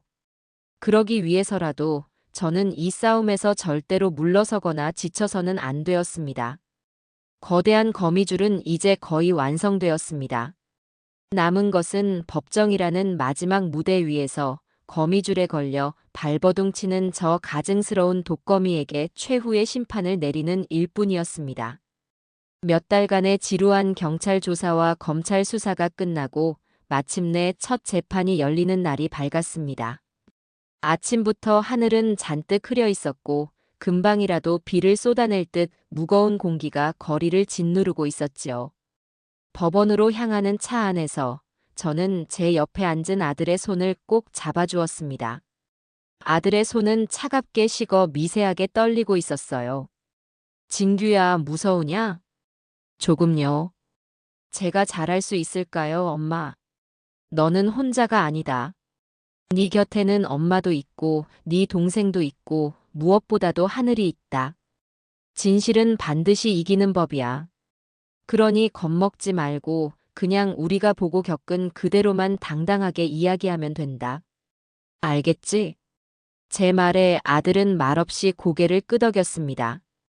그 눈빛에는 여전히 두려움이 서려 있었지만 그 밑바닥에는 이전에는 볼 수 없었던 단단한 결의가 자리 잡고 있었습니다. 법원 앞에 도착하니 이미 몇몇 기자들이 카메라를 들고 진을 치고 있었습니다. 아마도 며느리 측에서 언론에 흘린 파렴치한 시어머니와 남편의 음모라는 자극적인 이야기에 흥미를 느끼고 찾아온 이들이겠지요. 저는 그들의 시선을 피하지 않고 오히려 허리를 꼿꼿이 세운 채 아들과 함께 법원 안으로 들어섰습니다. 잠시 후 피고인석의 모습을 드러낸 며느리의 모습은 가히 충격적이었습니다. 화려했던 명품 옷은 온데간데 없고 수수한 색상의 옷에 화장기 없는 창백한 얼굴. 금방이라도 쓰러질 듯 연약한 모습을 연기하며 변호사의 부축을 받고 들어서는 모습은 영락없는 비련의 여주인공 그 자체였습니다. 방청석 여기저기서 동정하는 듯한 수군거림이 들려왔지만 저는 그 가증스러운 연극에 코웃음만 쳤습니다. 저 아이의 저 눈물과 연약함 뒤에 얼마나 추악하고 잔인한 괴물이 숨어 있는지 오늘 이 자리에서 낱낱이 밝혀주리라 다짐했습니다. 재판이 시작되고 검사가 자리에서 일어나 며느리의 죄목을 하나하나 읽어내려가기 시작했습니다. 존속 상해, 특수 협박, 사기, 횡령, 배임, 간통. 검사의 입에서 죄명이 튀어나올 때마다 방청석은 술렁거렸고 며느리는 더욱더 처절하게 어깨를 들썩이며 흐느꼈습니다. 며느리 측 변호사는 기다렸다는 듯이 피고인이 그동안 시어머니의 상습적인 구박과 남편의 의부중으로 인해 극심한 정신적 고통을 겪어왔으며 모든 혐의는 바로 그 피해 망상에서 비롯된 원고 측의 일방적인 주장일 뿐이라고 열변을 토했습니다.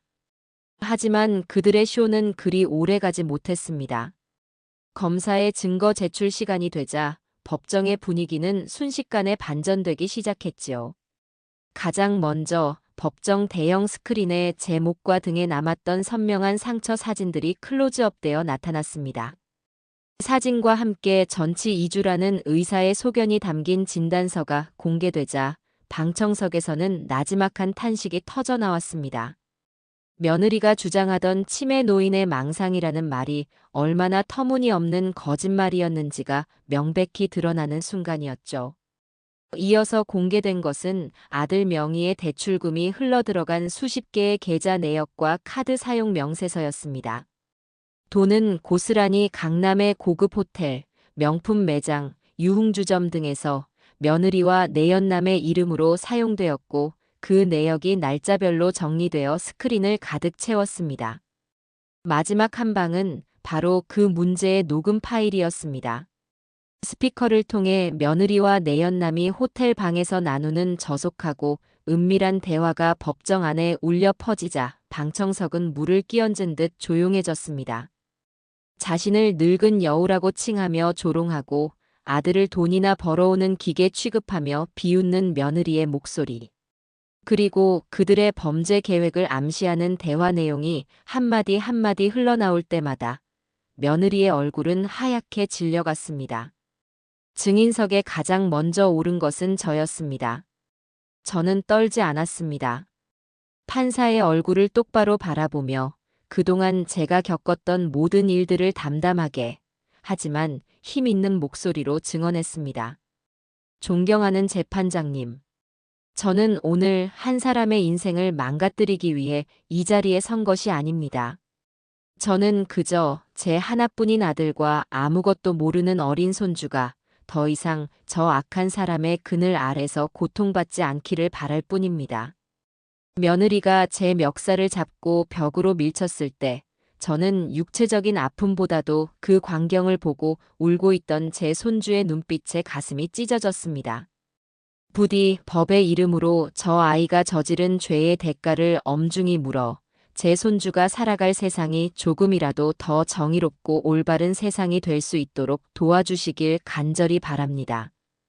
제 증언이 끝나고 다음으로 아들이 증인석에 섰습니다. 아들은 한동안 말을 잇지 못하고 피고인석에 앉은 며느리를 그저 멍하니 바라보기만 했습니다. 그 눈에는 분노와 증오, 그리고 한때는 사랑했던 사람에 대한 깊은 연민과 배신감이 복잡하게 뒤섞여 있었지요. 한참 만에 입을 연 아들은 자신의 어리석음과 무능함을 먼저 고백했습니다. 저는 좋은 남편이 아니었습니다. 아내가 힘들어할 때 제대로 보듬어주지 못했고 아내의 거짓말에 속아 제 어머니와 제 아들에게 씻을 수 없는 상처를 주었습니다. 그 모든 것에 대한 책임은 평생 제가 짊어지고 가겠습니다. 아들의 고백에 며느리의 얼굴에 잠시 희미한 미소가 스쳐 지나가는 것을 저는 보았습니다. 아들이 모든 것을 자신의 탓으로 돌리고 자신을 용서해 줄 것이라 착각한 것이겠지요. 하지만 아들의 다음 말은 그 일말의 기대마저 산산조각 내버렸습니다. 하지만 재판장님, 저의 어리석음이 저 사람의 죄를 덮을 수는 없습니다. 아들은 품에서 서류 봉투 하나를 꺼내 증거로 제출했습니다. 바로 비밀 금고에서 발견되었던 며느리가 준비한 이혼 소송 서류였습니다. 이것은 제 아내가 저 몰래 준비해온 이혼 서류입니다. 여기에는 저를 파렴치한 남편이자 무능한 아빠로 몰아 모든 재산을 빼앗고 양육권까지 가져가기 위한 치밀한 계획이 담겨 있습니다. 저는 오늘 이 시간까지도 저 사람이 저와 제 아들을 사랑한다고 믿었습니다. 하지만 저 사람은 처음부터 저희를 사랑한 것이 아니라 저희를 이용할 계획만을 세우고 있었던 겁니다. 서류의 내용이 스크린에 공개되자 법정은 그야말로 충격의 도가니에 휩싸였습니다. 그 악랄하고 치밀한 내용의 방청석에서는 욕설과 고성이 터져 나왔고 재판장이 여러 차례 정숙을 외쳐야만 했습니다. 모든 증거가 공개되고 증언이 끝났을 때 며느리는 더 이상 연약한 피해자를 연기할 수 없었습니다. 그저 넋이 나간 사람처럼 텅 빈 눈으로 허공만을 응시하고 있었지요. 모든 것이 끝났다는 것을 그 아이 역시 깨달은 것입니다. 검사의 최종 논고가 이어졌습니다. 검사는 며느리가 죄질이 극히 불량하고 반성의 기미가 전혀 보이지 않는다며 법정 최고형을 구형했습니다. 재판장은 다음 재판에서 최종 선고를 내리겠다고 말하며 패정을 선언했습니다. 재판이 끝나고 법정을 걸어 나오는데 등 뒤에서 며느리의 절규에 가까운 울음소리가 들려왔지만 저와 아들은 단 한 번도 뒤를 돌아보지 않았습니다. 길고 길었던 싸움은 이제 우리의 승리로 끝나가고 있었습니다. 법원 밖으로 나오자 언제 그랬냐는 듯 하늘은 맑게 개어 있었고 따스한 햇살이 제 얼굴 위로 쏟아져 내렸습니다. 그것은 마치 새로운 시작을 알리는 축복의 빛처럼 느껴졌습니다. 선고 공판이 열리는 날, 법원으로 향하는 제 발걸음은 지난번과는 비교할 수 없을 정도로 가벼웠습니다. 그것은 승리를 예감한 자의 오만함이 아니었어요. 길고 어두웠던 터널의 끝이 보인다는 안도감, 그리고 마침내 정의가 제자리를 찾아갈 것이라는 단단한 믿음 때문이었습니다. 법정에 들어서자 지난 재판과는 사뭇 다른 공기가 우리를 맞았습니다. 방청석을 가득 메웠던 호기심 어린 시선들은 사라지고 그 자리에는 피고인의 마지막을 보기 위해 찾아온 몇몇 사람들만이 무거운 침묵 속에서 재판을 기다리고 있었지요. 잠시 후 교도관에게 이끌려 피고인석의 모습을 드러낸 며느리는 더 이상 이전의 그 아이가 아니었습니다. 교활한 여우의 가면도 비련의 여주인공이라는 연극도 모두 벗겨진 채 그곳에는 그저 모든 것을 잃고 무너져 내린 한 인간의 텅 빈 껍데기만이 위태롭게 앉아있을 뿐이었습니다. 푹 꺼진 눈과 생기 없이 푸석한 피부, 초점 없이 허공을 헤매는 멍한 눈동자. 그 모습에서 저는 그 어떤 통쾌함도 느낄 수가 없었습니다. 그저 인간의 끝없는 탐욕이 스스로를 어떻게 파멸로 이끌어가는지를 목격하는 씁쓸함만이 가슴을 무겁게 짓눌렀지요. 재판장이 들어서고 장내가 숙연해졌습니다. 판사는 판결문을 읽어 내려가기 전 잠시 안경을 고쳤으며 피고인석에 앉은 며느리를 지그시 바라보았습니다. 그 눈빛에는 법관으로서의 엄중함과 함께 한 어리석은 인간에 대한 깊은 연민이 담겨 있는 듯했습니다. 피고인 하지영.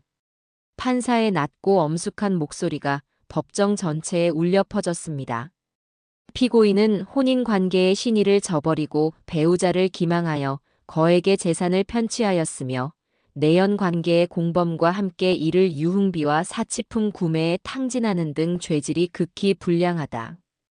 또한 자신을 어머니처럼 보살펴온 시어머니에게 차마 입에 담을 수 없는 모욕을 주고 신체적 위협을 가하였으며 이 모든 광경을 어린 자녀가 지켜보는 앞에서 저질러 피해자들에게 씻을 수 없는 정신적 상처를 남겼다. 그럼에도 불구하고 피고인은 수사 과정에서부터 본 법정에 이르기까지 자신의 잘못을 뉘우치기는커녕 오히려 피해자들을 파렴치 안으로 몰아가며 상처를 덧내는 등 반성의 기미를 찾아볼 수 없다. 판사는 잠시 말을 멈추고 판결문을 계속해서 읽어 내려갔습니다. 이에 본 재판부는 피고인이 한 가정을 파괴하고 인간으로서의 최소한의 도리마저 저버린 그 죄의 대가를 엄중히 물어 다시는 이 사회에 해악을 끼칠 수 없도록 엄벌에 처하는 것이 마땅하다고 판단한다. 마침내 주문이 선고되었습니다. 피고인 하지영을 사기, 횡령, 배임, 존속상해, 미수 등 모든 혐의를 인정하여 징역 7년에 처한다. 징역 7년. 그 단어가 제 귀에 박히는 순간 며느리는 마치 실 끊어진 인형처럼 피고인석 의자 아래로 스르르 무너져 내렸습니다. 아, 안 돼. 하는 비명에 가까운 절규가 법정을 가득 메웠지만 그 소리는 너무나도 공허하게 들렸습니다. 교도관들이 다가와 실신한 며느리의 양팔을 붙들고 질질 끌다시피 법정 밖으로 데리고 나갔습니다. 그 아이가 끌려나가며 마지막으로 저를 돌아보던 그 눈빛. 그 안에는 증오도 분노도 아닌 그저 모든 것을 포기한 자의 깊은 절망만이 담겨 있었습니다. 그것이 제가 본 그 아이의 마지막 모습이었습니다. 재판이 끝나고 저와 아들은 말없이 법원을 걸어 나왔습니다. 이겼습니다. 길고 처절했던 싸움은 분명 우리의 승리로 끝이 났습니다. 하지만 어찌된 일인지 마음은 전혀 기쁘지가 않았어요. 마치 큰 태풍이 휩쓸고 지나간 뒤의 폐허처럼 마음속에는 거대한 공허함과 허탈함만이 맴돌 뿐이었습니다. 아들 역시 마찬가지인 듯 굳게 입을 다문 채 운전대만 잡고 있었지요. 우리의 승리는 상처뿐인 영광이었습니다. 성은 무너졌지만 그 자리에는 아름다운 왕국이 재건된 것이 아니라 오직 쓸쓸하고 황량한 폐허만이 남아 있었습니다. 그 폐허의 실체는 며칠 지나지 않아 우리에게 현실로 닥쳐왔습니다. 며느리가 감옥에 들어가자마자 집으로 온갖 금융기관과 사채업자들의 독촉장이 빗발치기 시작한 겁니다. 며느리가 아들 명의로 빌려 쓴 대출금과 카드 빚은 이자가 눈덩이처럼 불어나 이미 아들이 감당할 수 있는 수준을 훌쩍 넘어버린 뒤였습니다. 결국 우리는 그 넓고 화려했지만 단 한순간도 우리의 안식처가 되어주지 못했던 아파트를 처분해야만 했습니다. 집을 내놓고 이삿짐을 꾸리는 날, 저는 말없이 아들을 도와 짐을 날랐습니다. 며느리가 사들였던 고가의 가구와 가전제품들에는 이미 압류를 알리는 붉은 딱지가 어지럽게 붙어 있었지요. 아들은 텅 비어가는 집안을 망연자실한 표정으로 바라보며 나지막이 말했습니다. 엄마 죄송해요. 제가 너무 어리석어서 엄마까지 고생하시게 만들었어요. 이 모든 게 다 제 탓이에요. 저는 짐을 나르던 손을 멈추고 아들의 어깨를 말없이 토닥여 주었습니다. 아니다. 누구의 탓도 아니다. 그저 우리가 인생에서 아주 혹독한 홍역을 한번 치렀다고 생각하자. 집이 없어지면 또 어떤가? 가구가 사라지면 또 어떤가? 우리 세 식구, 몸 건강히 기댈 곳만 있으면 어디서든 다시 시작할 수 있다. 그러니 너무 자책하지 마라. 제 위로에도 아들의 표정은 어두웠습니다. 자신의 어리석음이 얼마나 큰 대가를 치르게 했는지 뼈저리게 느끼고 있는 것이겠지요. 그것이 바로 제 아들이 앞으로 남은 인생을 다시는 헛되이 살지 않게 만들어줄 값비싼 교훈이 될 터였습니다. 며칠 뒤 우리는 정든 집을 떠나 제가 살던 김포의 작은 빌라로 이사를 했습니다. 방 2개짜리의 좁은 집이었지만 세 식구가 살기에는 부족함이 없었어요. 화려한 샹들리에 대신 낡은 백열등이 불을 밝혔고 푹신한 소파 대신 딱딱한 마룻바닥에 등을 기대야 했지만 이상하게도 마음은 그 어느 때보다 편안했습니다. 적어도 이 집에는 더 이상 거짓과 기만, 서로를 향한 의심과 경계의 시선은 없었으니까요. 하지만 현실의 벽은 생각보다 높고 차가웠습니다. 빚을 청산하고 남은 돈은 얼마 되지 않았고 아들은 당장 다음 달 생활비를 걱정해야 하는 처지가 되었습니다. 그날 밤 좁은 거실에 세 식구가 나란히 누워 잠을 청하는데 옆에서 아들이 밤새 뒤척이며 깊은 한숨을 내쉬는 소리가 들려왔습니다. 그 한숨 소리에 제 가슴도 미어졌지만 저는 애써 모른 척 눈을 감았습니다.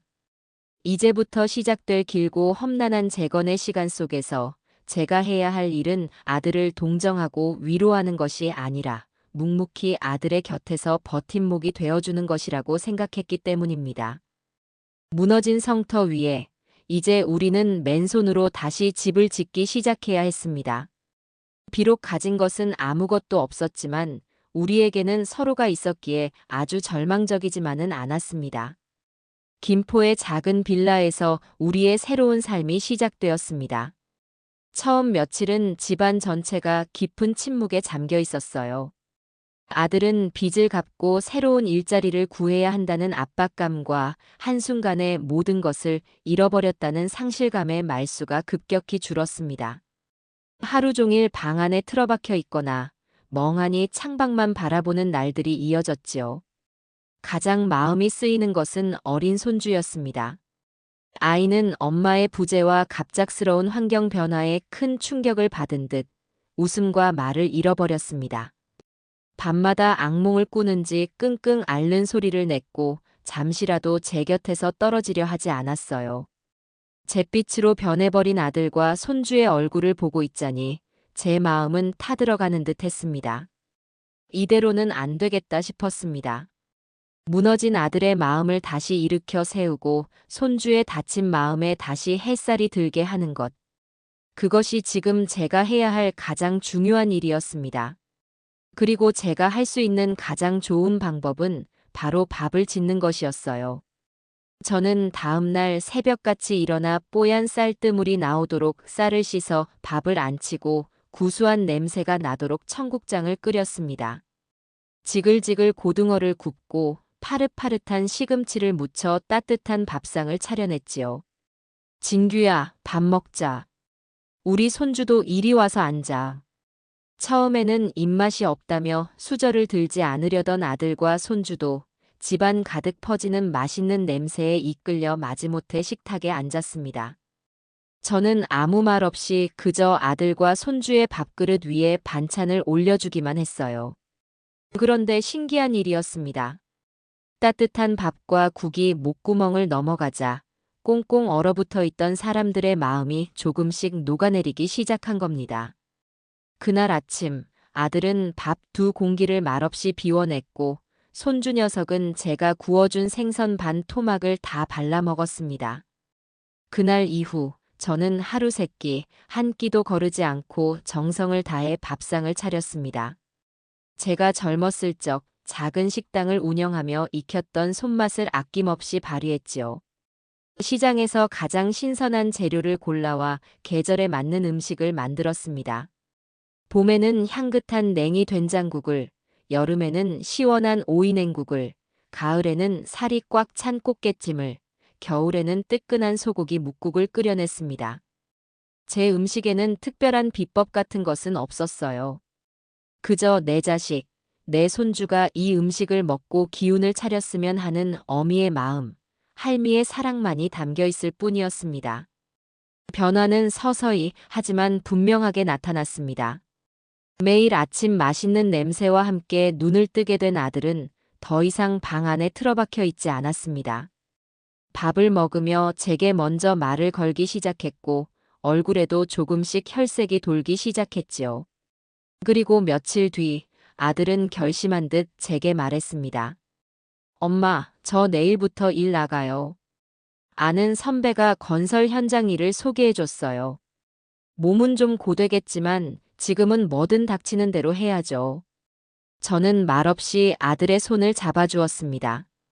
번듯한 사무직으로 일하던 아들이 먼지 날리는 공사판으로 나간다는 것이 어미로서 마음 아프지 않을 리 없었지만 저는 아들의 결정을 존중하고 응원해주기로 했습니다. 스스로의 힘으로 다시 일어서려는 아들의 의지가 너무나도 대견하고 고마웠기 때문입니다. 그날 이후 아들은 완전히 다른 사람이 되었습니다. 새벽같이 일어나 현장으로 나갔고 밤늦게 녹초가 되어 돌아와서도 피곤한 기색 한번 내지 않았어요. 주말에는 대리운전 아르바이트까지 하며 며느리가 남긴 빚을 갚기 위해 맹렬하게 일했습니다. 엄마, 이번 달 빚 이만큼 갚았어요. 앞으로 몇 년만 고생하면 우리도 다시 예전처럼, 아니, 예전보다 더 행복하게 살 수 있을 거예요. 까맣게 그을린 얼굴로 통장을 내밀며 웃는 아들의 모습에서 저는 더 이상 유약하고 어리석었던 과거의 그림자를 찾아볼 수 없었습니다. 시련은 제 아들을 넘어뜨렸지만 동시에 아무도 빼앗을 수 없는 강인한 책임감과 성실함을 선물해 주었던 겁니다. 손주에게도 변화가 찾아왔습니다. 처음에는 밥상머리에서 말 한마디 없던 아이가 제가 해주는 음식을 오물거리며 할머니, 이거 맛있어라고 말하기 시작했습니다. 그 한마디에 저는 세상을 다 얻은 것처럼 기뻤지요. 저는 아이를 주방으로 데려와 함께 만두를 빚고 전을 부치며 요리를 가르쳐 주었습니다. 밀가루를 뒤집어 쓰고 반죽을 주무르는 아이의 얼굴에 어느새 환한 웃음꽃이 피어나기 시작했습니다. 할머니, 내가 만든 만두야. 아빠 오시면 드려야지. 어느 주말 오후 아이가 고사리 손으로 빚은 삐뚤빼뚤한 만두를 접시에 담아와 제게 자랑을 했습니다. 그리고는 거실에서 텔레비전을 보며 깔깔 웃기 시작했어요. 한동안 잊고 있었던 아이의 맑고 청아한 웃음소리였습니다. 그 웃음소리가 집안 가득 울려 퍼지는 순간 저와 아들은 아무 말 없이 서로를 바라보며 조용히 미소를 지었습니다. 그래, 이것이면 되었다. 우리에게 남은 상처가 아무리 깊다 해도 이 아이의 웃음소리만 있다면 우리는 무엇이든 이겨낼 수 있을 것이다. 폐허 위에 드디어 희망의 새싹이 돋아나고 있었습니다. 어느 날 제가 만든 반찬들을 이웃집에 사는 젊은 세댁에게 조금 나누어 주었습니다. 맞벌이를 하느라 아이들 밥 챙겨 먹이기가 힘들다는 푸념을 들었기 때문이었죠. 그런데 며칠 뒤 그 세댁이 빈 반찬통과 함께 케이크 상자를 들고 저를 찾아왔습니다. 어머님, 지난번에 주신 반찬 정말 너무너무 맛있었어요. 저희 남편이랑 애들이 어머님 반찬만 찾아요. 염치 없는 부탁이지만 혹시 괜찮으시다면 저희 집 반찬 좀 팔아주시면 안 될까요? 제가 돈은 넉넉하게 드릴게요. 세댁의 말에 제 머릿속에 번개처럼 하나의 생각이 스쳐 지나갔습니다. 반찬 가게. 젊었을 적 식당을 운영하며 손님들이 제 음식을 맛있게 먹어줄 때마다 느꼈던 그 보람과 기쁨. 잊고 있던 오랜 꿈이 다시 제 심장을 뛰게 만들었습니다. 나이 이른에 무슨 새로운 시작이냐 싶었지만 지금의 저에게는 지켜야 할 아들과 손주가 있었고 무엇보다도 제 손맛을 믿어주는 사람들이 있었습니다. 그날 밤 저는 아들에게 조심스럽게 제 계획을 털어놓았습니다. 진규야, 엄마가 작은 반찬 가게를 하나 열어보면 어떨까? 제 말에 아들은 잠시 놀란 듯 하더니 이내 그 누구보다도 환한 얼굴로 제 손을 굳게 잡았습니다. 엄마, 그거 정말 좋은 생각이에요. 엄마 음식 솜씨면 분명 대박 날 거예요. 제가 다 알아보고 준비할게요. 엄마는 그냥 어떤 반찬 만들지 행복한 고민만 하세요. 그날 밤 우리는 좁은 거실에 마주 앉아 밤이 새도록 우리의 미래에 대해 이야기했습니다. 가게 이름은 무엇으로 할지, 어떤 반찬을 주력으로 팔 것인지. 대화하는 내내 아들과 저의 얼굴에서는 웃음이 떠나지 않았습니다. 길고 어두웠던 치유의 시간을 지나 우리는 마침내 재건을 향한 첫 삽을 함께 뜨기 시작한 것입니다. 그로부터 몇 달의 시간이 쏜살같이 흘렀습니다. 아들이 땀 흘려번 돈과 제가 평생을 아껴 모아온 쌈짓돈을 합쳐 우리 동네 상가 한편에 드디어 작은 가게 하나를 얻었습니다. 가게 이름은 현잔의 정성찬.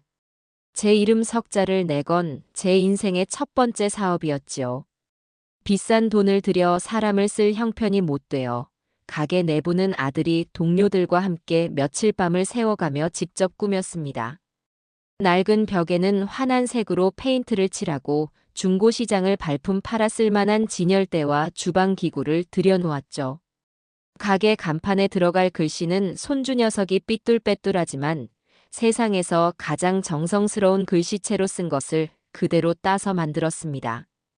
그렇게 우리 세 식구의 꿈과 희망, 그리고 땀방울이 고스란히 녹아든 작은 가게가 세상의 문을 열게 되었습니다.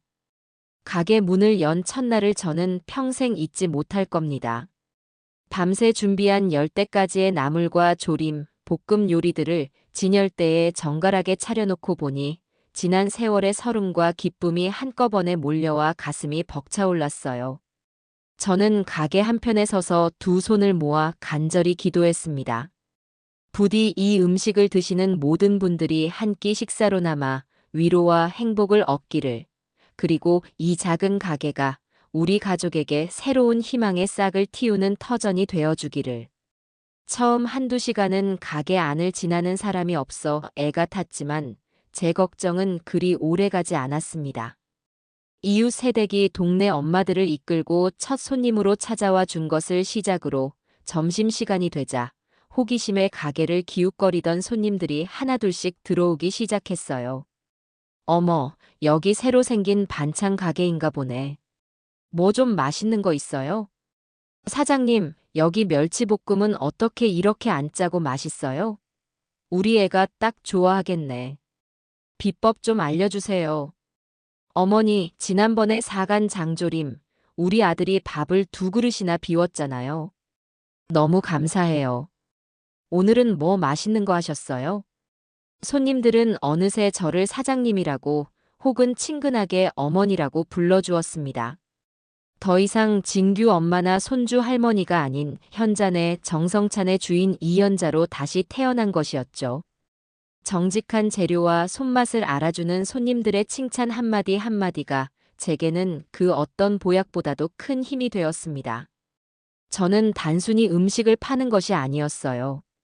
저의 정성과 마음을 나누고 그들의 따뜻한 인정을 돌려받는 매일매일이 제게는 기쁨이고 보람이었습니다. 나이 70에 저는 비로소 오롯이 제 인생의 주인공이 된 것입니다. 가게가 입소문을 타며 점차 자리를 잡아가자 우리 가족의 삶도 눈에 띄게 안정을 되찾았습니다. 아들은 고된 건설 현장 일을 그만두고 가게의 배달과 재료 구매, 그리고 온갖 꾸준히 일을 도맡는 든든한 지원군이 되어 주었지요. 매일 새벽 4시면 어김없이 일어나 저와 함께 도매시장으로 향하는 아들의 얼굴에서는 더 이상 과거의 어둡고 유약했던 그늘을 찾아볼 수 없었습니다. 오히려 고된 노동으로 다져진 팔과 그을린 얼굴이 이전보다 훨씬 더 믿음직하고 늠름해 보였어요. 손주 녀석도 유치원이 끝나면 곧장 가게로 달려왔습니다. 작은 빗자루를 들고 가게 앞을 쓰는 것이 아이의 가장 중요한 일과가 되었지요. 가게 구석의 작은 테이블에 앉아 숙제를 하고 제가 싸준 간식을 먹으며 손님들에게 꼬박꼬박 인사를 하는 아이의 모습은 어느새 우리 가게의 사랑스러운 마스코트가 되었습니다. 그렇게 평화롭고 행복한 나날들이 강물처럼 흘러가던 어느 늦은 오후였습니다. 그날따라 손님이 뜸에 잠시 의자에 앉아 쉬고 있는데 가게 문에 달린 작은 종이 딸랑 소리를 내며 열렸어요. 그리고 그곳에는 몇 년의 세월 동안 제 기억 속에서 완전히 지웠다고 생각했던 한 사람이 서 있었습니다. 바로 제 전 며느리였지요. 모범수로 가석방이라도 된 것인지 예상보다 이른 출소였습니다. 한때는 머리부터 발끝까지 값비싼 명품으로 휘감고 다니던 그 아이는 이제 누가 봐도 헌옷 수거함에서 꺼내 입은 듯한 낡고 해진 옷을 입은 채 저를 바라보고 있었습니다. 교도소 생활이 몹시 고되었는지 깡마른 몸의 얼굴은 병자처럼 누렇게 떠 있었고 모든 것을 잃어버린 사람 특유의 공허하고 깊은 그늘이 눈가에 짙게 배어 있었어요. 어머니. 한참 만에 저를 부르는 목소리는 갈라지고 쉬어 마치 마른 풀잎이 바람에 스치는 소리처럼 작고 힘이 없었습니다. 저는 반찬을 담으려던 손을 멈추고 말없이 그 아이를 바라보았습니다. 제 무심한 시선에 그 아이는 쿵 소리를 내며 차가운 가게 바닥에 그대로 무릎을 꿇었습니다. 어머니, 제가 다 잘못했어요. 정말 죽을 죄를 지었습니다. 하루도, 단 하루도 후회하지 않은 날이 없었어요. 제발 한 번만 용서해 주세요. 우리 아들 얼굴만이라도 한 번 보게 해주세요. 네. 멀리서, 아주 멀리서 딱 한 번만이라도 보게 해주세요. 그 아이는 어린아이처럼 눈물 콧물을 쏟아내며 제게 용서를 빌었습니다. 그 모습이 너무나도 처절하고 비참하여 만약 예전의 저였다면 분명 마음이 흔들리고 말았을 겁니다. 하지만 오랜 시련을 거치며 단단해진 지금의 저는 더 이상 값싼 동정심에 휘둘리지 않았습니다. 저는 조용히 자리에서 일어나 가게 출입문에 걸린 팻말을 잠시 외출 중으로 돌려놓고 문을 잠갔습니다. 그리고는 무릎 꿇고 있는 아이의 앞에 다가가 그 눈높이에 맞춰 몸을 낮추었지요. 그리고는 아주 차분하고 하지만 그 어떤 말보다도 단호한 목소리로 말했습니다. 일어나거라. 너의 용서는 내가 아니라 너 스스로와 하늘에 빌어야 할 것이다.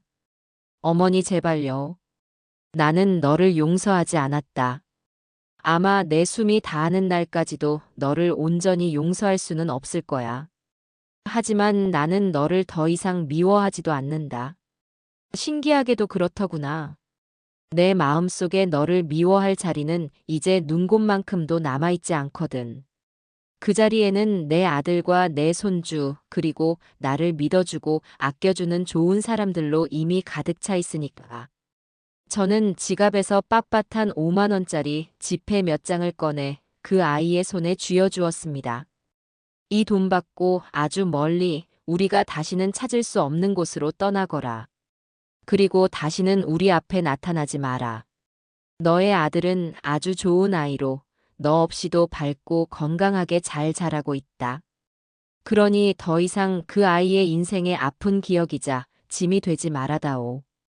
그것이 너가 네 아들에게 해줄 수 있는 유일한 속죄이자 어미로서의 마지막 모정일 것이다. 제 말에 그 아이는 더 이상 매달리지 않았습니다.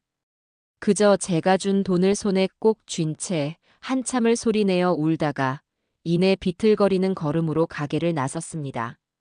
멀어져가는 그 아이의 작고 초라한 뒷모습을 보며 저는 비로소 제 마음속 가장 깊은 곳에 남아있던 마지막 앙금이 눈처럼 깨끗이 씻겨나가는 것을 느꼈습니다. 그것은 진정한 끝이자 완전한 이별이었습니다. 그날 저녁 가게 마감을 도우러 온 아들과 손주와 함께 집으로 돌아오는 길이었습니다. 하늘에는 초승달과 함께 별이 총총 떠 있었고 김포의 선선한 저녁 바람이 유난히 시원하게 느껴졌지요. 제 손을 잡고 걷던 손주가 제잘거리며 물었습니다. 할머니, 오늘 저녁 반찬은 뭐예요? 내가 제일 좋아하는 계란말이 해주면 안 돼요? 그럴까? 오늘은 특별히 우리 강아지가 좋아하는 떡갈비도 같이 해줄까? 와, 진짜요? 신난다. 할머니 최고. 아이의 해맑은 웃음소리가 기분 좋게 밤공기 속으로 퍼져나갔습니다. 그 옆에서 아들이 흐뭇한 미소로 우리 둘을 바라보고 있었지요. 우리는 좁지만 세상에서 가장 아늑한 우리 집에 돌아와 소박하지만 그 어떤 산의 진미보다도 맛있는 저녁을 함께 먹었습니다. 창밖은 칠흑같이 어두웠지만 우리 세 식구가 둘러앉은 작은 식탁은 그 어떤 대궐의 화려한 연회보다도 밝고 따스하게 빛나고 있었습니다. 문득 깨달았습니다. 진정한 행복이란 무너져버린 성을 다시 화려하게 재건하는 것이 아니라 모든 것이 사라진 황량한 폐허 위에 작은 들꽃 한 송이를 꿋꿋하게 피워내는 마음이라는 것을. 길고 험난했던 인생의 폭풍우는 이제 완전히 지나갔습니다. 그리고 우리 앞에는 우리가 함께 만들어갈 따스하고 눈부신 날들만이 끝없이 펼쳐져 있을 뿐이었습니다. 저는 더 이상 바랄 것이 없었습니다. 이것이 바로 제가 제 남은 인생 전부를 걸고 싸워서 얻어낸 그 무엇과도 바꿀 수 없는 완전하고도 완벽한 행복이었습니다.